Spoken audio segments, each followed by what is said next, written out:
వేసవి కాలం వస్తే రకరకాల ఇబ్బందులు అంటే నీటి ఎద్దడితో ఇటు తాగునీటికి సమస్య, అలాగే రైతాంగం పంటలు ఎండిపోయి ఇబ్బంది పడే సమస్యలు ప్రతి సంవత్సరం చూస్తున్నాం.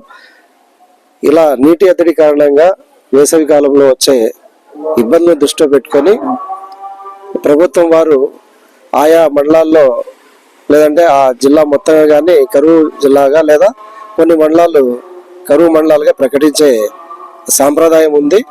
కానీ ఈసారి అన్నమయ్య జిల్లాలో ఏ ఒక్క మండలాన్ని కూడా కరువు మండలంగా ప్రకటించకపోవడం అనేది మన ప్రాంతంలో ఉన్న రైతులు అలాగే తాగునీటి కష్టాల వల్ల ఇంకా ఎక్కువ ఇబ్బంది పడే పరిస్థితి ఉంది.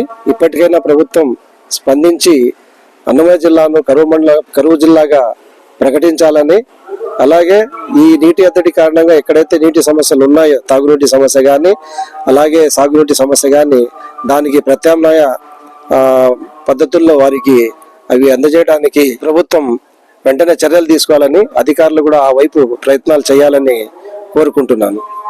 కరువు జిల్లాలో భాగంగా అన్నమయ్య జిల్లాని కరువు జిల్లాగా ప్రకటించకపోవడం నిజంగా బాధాకరమైన విషయం.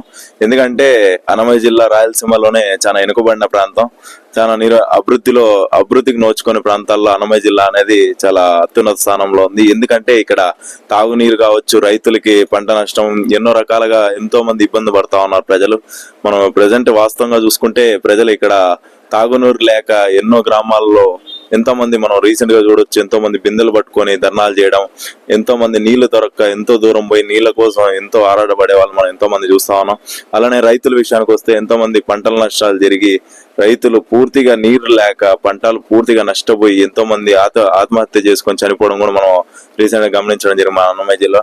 అలాంటి అన్నమయ్య జిల్లాని కరువు ప్రాంతం నుండి తీసేసి విస్మరించడం అనేది నిజంగా చాలా బాధాకరమైన విషయం. సో ఇలాంటి ప్రాంతాన్ని ప్రతి ఒక్కరు గుర్తించి